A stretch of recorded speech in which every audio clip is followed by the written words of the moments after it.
Hi guys, hope you're well and you're staying safe at home and enjoying this lovely weather we're having. We're back today with the boy at the back of the class, and this is chapter 6. This chapter is called The Woman in the Silver Scarf. As soon as I got to the bus stop the next day, I told Josie and Tom and Michael everything my mum had told me about the refugee kids, and how the new boy had probably had to get on a boat with no toilets on it so that he could run away from the bombs and all the other bad things that the bullies had done to his country. But my dad said refugee kids are dangerous and that they lie and steal things, said Josie, looking confused. He told me to stay away from the new boy and not to talk to him because he's probably a criminal. But my mum and dad said we should be extra nice to him. Look, and opening up his rucksack, Tom showed us a big bag of sweets. Mum said to give these to him at lunchtime, and she said that we have to be nice to him and not to ask too many questions. My mum said the same, said Michael, as we got on the bus to school. Except she didn't give me him. She told me to give him a banana, and my dad said refugee kids were running away from the war that's on the television all the time. He didn't say anything about bullies. We all looked over at Josie, who was chewing on the end of her hair and frowning. She didn't say anything, but I knew she was thinking that her dad must have made a mistake. There was no way the new boy could be dangerous or a criminal. Not when he was the same size as us and he just had run away from the bullies and a real war. Mr. Thompson had taught us all about wars last year. It had been a special year for wars, and Mrs. Sanders said it was our duty not to forget about them. We learned about the red poppies and how they were the most important flower because they grew on soldiers' graves, and about how lots of countries had joined up to fight in the very first war. The upper years did an assembly about it, and we went on a special day trip to the Tower of London where the Queen keeps her crown, because that's where millions of red poppies had been put in its garden and stuck on its walls. Mr. Thompson said we should never forget how many people have died in the wars to save us. But I can't remember long numbers, especially ones that keep going up all the time. But I'll never forget the castle. It had looked like it was bleeding. And later on that day, a man who knew all about the first big war gave us an extra special lesson inside the castle. His name was Officer Denny. I remember him because his name rhymed with my Uncle Lenny's. Everyone liked him because he was funny and knew everything there was about bombs and uniforms and a sad place called Flanders Field. He picked me and Michael to try and hold up a rucksack that was the same size and weight as a real soldier's rucksack, but it was so big and heavy that we couldn't even lift it up off the ground. Remembering Officer Denny's rucksack made me wonder if the new boy had to carry lots of heavy things in his rucksack when he was running away. Maybe that's why he looked so old and dusty. He still didn't have a new one, but that week he had started to wear the school uniform. He must have found a new shirt and jumper itchy because he kept pulling at the collar whenever he thought no one was looking.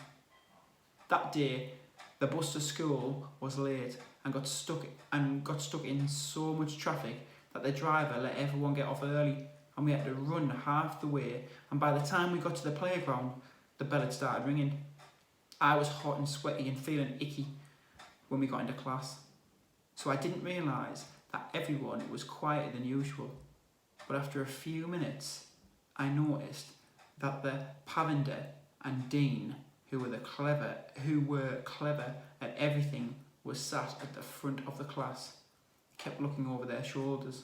At first, I thought they were looking at me because my face was still red, but then I heard Pavinder say, "Wonder who she is."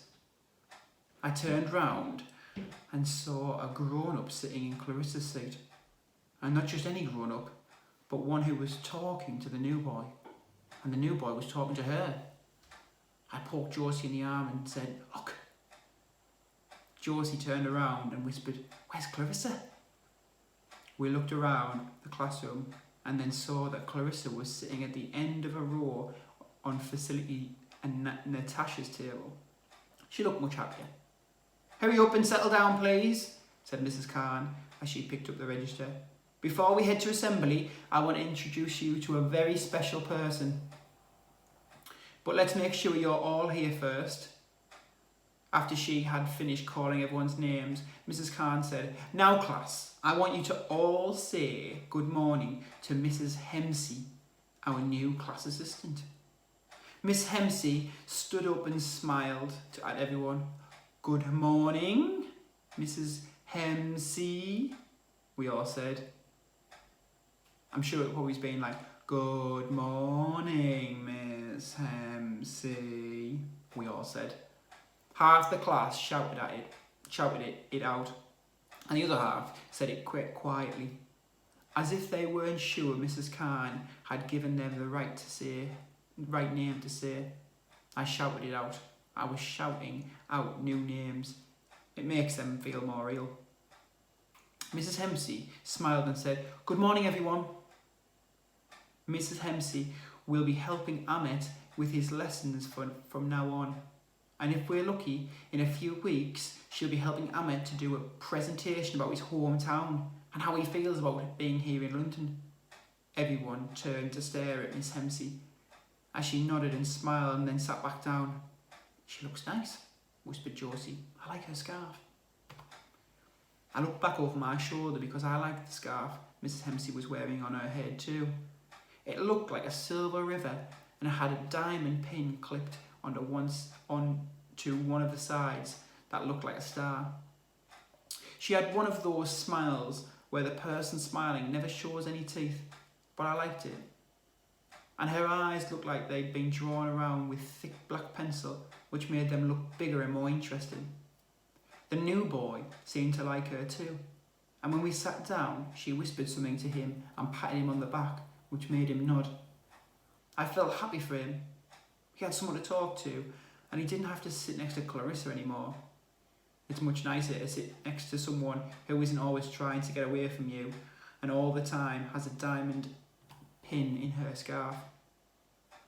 All that day, the new boy did his lessons at the back of the class, and at break time and lunchtime, he went on to seclusion as usual. But maybe because Mrs. Hemsey was with him, he didn't look at the ground so much and seemed more interested in everything we were doing. I caught him staring at me and Josie twice before lunchtime, and 3 whole times in the afternoon, and I was sure he wanted to be friends with us now.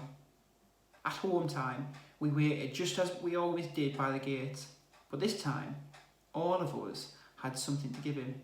Josie had saved her chocolate yoghurt pudding from her lunchbox for him especially, and Michael and Tom had the bag of sweets and the banana their mums and dads had told them to save. Today I had an apple to give him because the school canteen had run out of oranges. But it was okay because Tom had given me a sticker of a whale to put on it, so it was still special. As we were waiting, I crossed my fingers and secretly hoped that Miss Hemsey would come out with a new boy too, because she could speak to him properly, she would be able to ask him some of my 11 questions. The playground had started to empty by the time the new boy finally came out, holding both Miss Hemsey's and Mrs. Khan's hand. As they made their way over to the woman with the red scarf, Michael whispered, "Come on." I could tell he was excited because his eyes had gotten even wider.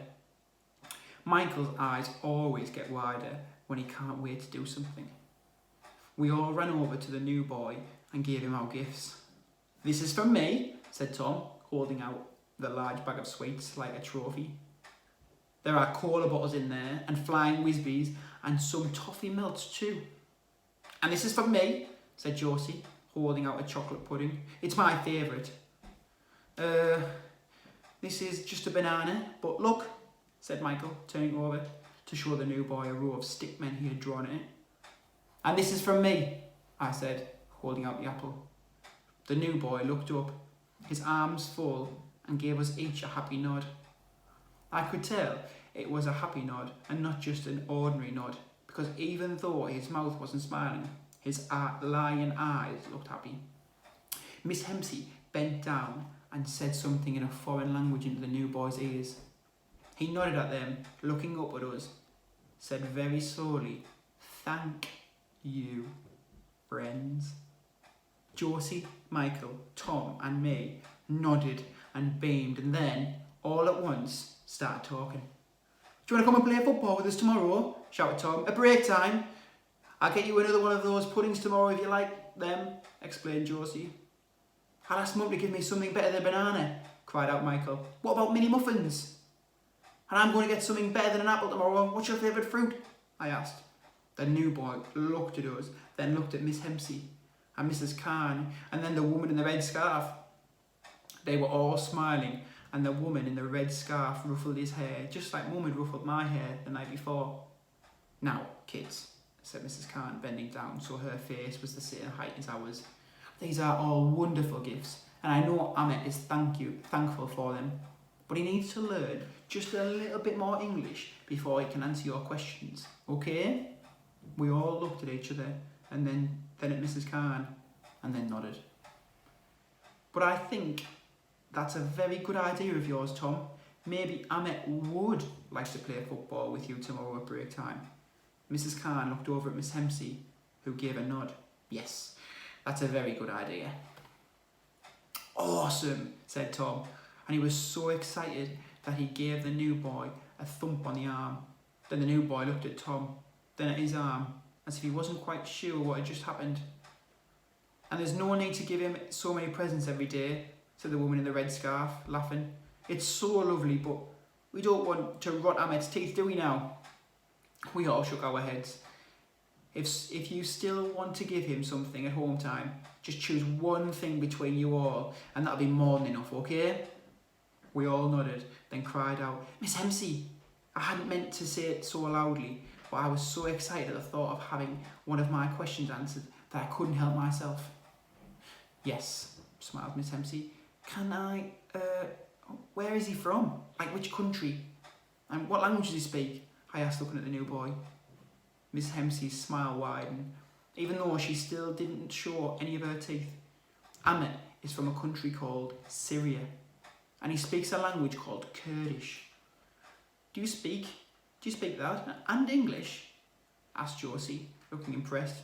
"Yes," said Miss Hempsey. "I'm Syrian too." "Why does Ahmet speak English?" asked Tom. "Well," said Miss Hempsey, "because in Syria nobody needs to speak English. Just like you don't need to speak a Syrian language here in England." Oh, the answer made Tom frown to himself, which meant he was asking himself lots of other questions in his head. "Now, kids, off you go," Mrs. Khan, clapping her hands. "Ahmet needs to get going, and so do you." And Tom, I notice you're wearing your brother's trainers by mistake again. Try and make it the last time, okay?" "Yes, miss," said Tom as he turned bright red. We waved goodbye and headed to our bus stop. Just before we turned the corner, I looked over my shoulder and saw the new boy take a bite of the apple I had given him. I felt happier than I did when Miss Hempsey had answered my questions. But a second later, the feeling was quickly disappeared, because that was when I saw Brendan the bully. He was standing in front of the boys' toilets just a few yards away, and his cheeks were pink and his eyes were narrow, and he was watching the new boy with a scowl on his face. Everybody knows that Brendan the bully hates anyone who's different from him, but it was the first time I had seen him look so angry and mean. He couldn't do anything because Mrs. Hempsey and Mrs. Khan and the lady in the red scarf were there, but as we headed to our bus stop and all the way home, I couldn't help feeling worried. I think I knew right away that the scowl was a warning, and that he was going to make things hard for the new boy and anyone who wanted to be friends with him. And it turns out I was right, because at first break on the very next day, that's exactly what he started doing. And that is the end of chapter 6. It seems like it's getting a bit exciting now. Hope you're enjoying it. See you later, guys. Bye.